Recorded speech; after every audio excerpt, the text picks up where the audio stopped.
So, advancing the awareness, appointments, and the use of cultural expertise in courts is relevant across different fields, as we learned yesterday. Therefore, cultural expertise should be integrated into policymaking not only as a highly specialized subject or topic, but as a cross-cutting feature, touching on, for example, immigration, discrimination, minority rights, family law, administrative law, and criminal law. The policymaking document presents procedural and substantive policy choices that are found and analyzed from comparative as well as conceptual sources. Efficient use of cultural expertise will hence then strengthen the rule of law by ensuring access to justice, fair trial, and equality of arms.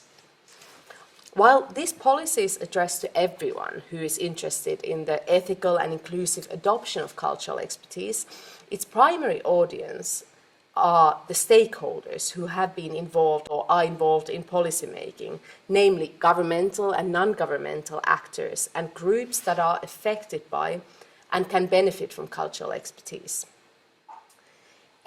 This policy has also given us the opportunity to report back to the stakeholders who have been engaged with the project in data collection and consultations, especially when we've been drawing examples of appointments of experts, type cases, and tools for formulating and implementing policies that include cultural expertise.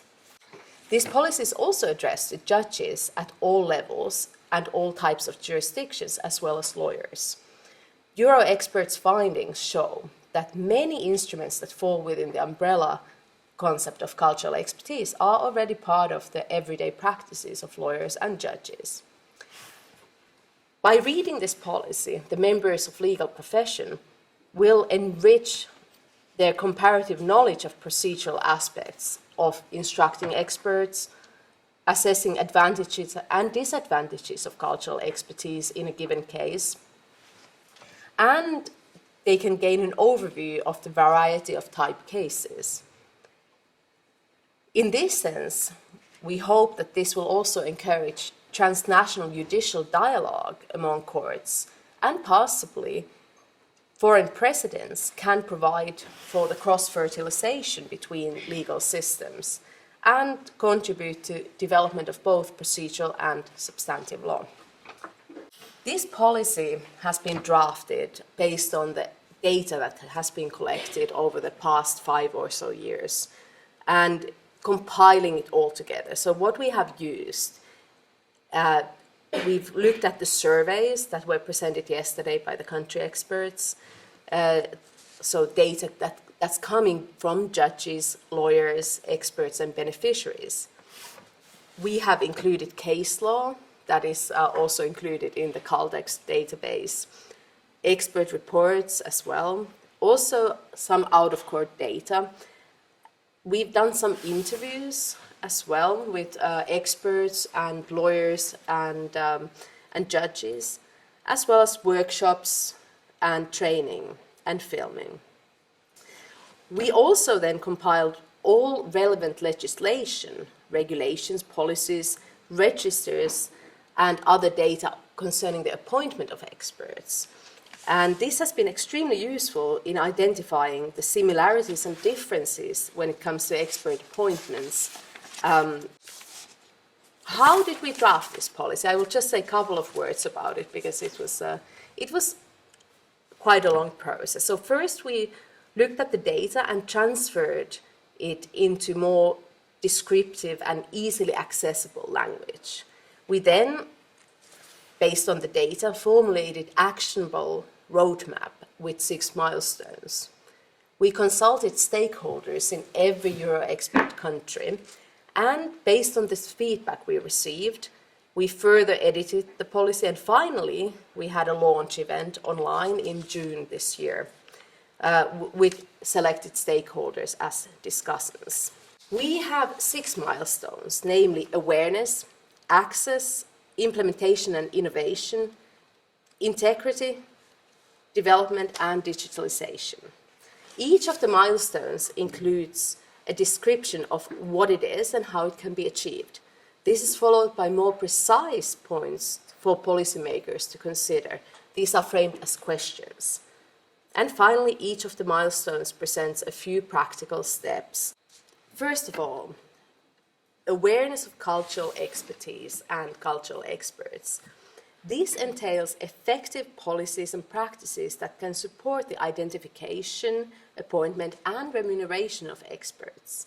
It speaks not only to policymakers, but also to judges, lawyers, and experts, and explains the necessity, benefits, and potential pitfalls of cultural expertise, and how it can be used in and out of courtrooms. Reaching this milestone requires engagement of judicial actors, key stakeholders, as well as the civil society and professional organizations and associations. As I noted, this also includes cultural expertise in out-of-court conflict resolution, which can then reduce overall legal costs and can help to solve disputes before they may reach the courtroom. To support this milestone, we have mapped existing out-of-court sites of cultural expertise in the 16 Eurexpert countries, which can be useful for stakeholders. So, while awareness of cultural expertise is crucial, to actually use and benefit from such expertise requires access to experts, which is our second milestone. Registers and certification can help judges, lawyers, and parties to easily identify and contact experts. Our data has shown that several countries do actually have registers or listings of cultural experts. These vary from open access registers to controlled registers endorsed by professional bodies, registers maintained by courts, and these could be court-specific, regional, or national. These, however, should be inclusive and transparent, and revised periodically to foster the inclusion of junior experts and those who belong to social, linguistic, ethnic, and religious minorities. Another important element in accessing high-quality expert evidence concerns the rates of remuneration, which should be clearly defined and openly available, and ideally included as part of legal aid. To promote and improve access to cultural expertise, it is essential to have legislation, instruments, and resources, as well as established policies and practices concerning the appointment of experts. Hence, our third milestone, implementation and innovation of existing laws for the appointment of experts. Although the level of detail and clarity of the legislation on the appointment varies greatly between the countries, in nearly all of the Eurexpert 16 countries, legislation is actually already in place. It can, however, be improved further, implemented more effectively, and supported by regulatory and policy tools. Therefore, this third milestone calls for policymakers to review existing legislation, instruments, and resources with a view of creating a balance between flexibility and predictability in the appointment of experts. This includes a broad mandate to appoint experts, meaning that both a judge and parties could appoint one, and flexibility in the formal credentials and other attributes of experts. For instance, not limiting the appointment to only those experts who are nationals of the country, which we have seen in our data. How then experts can conduct their work ethically and engage with courts in a professional manner? This is covered by our fourth milestone, how to describe the ethics of cultural expertise. This is actually one of the red threads, so to say, a cross-cutting feature of the policy document, as well as one of the independent milestones.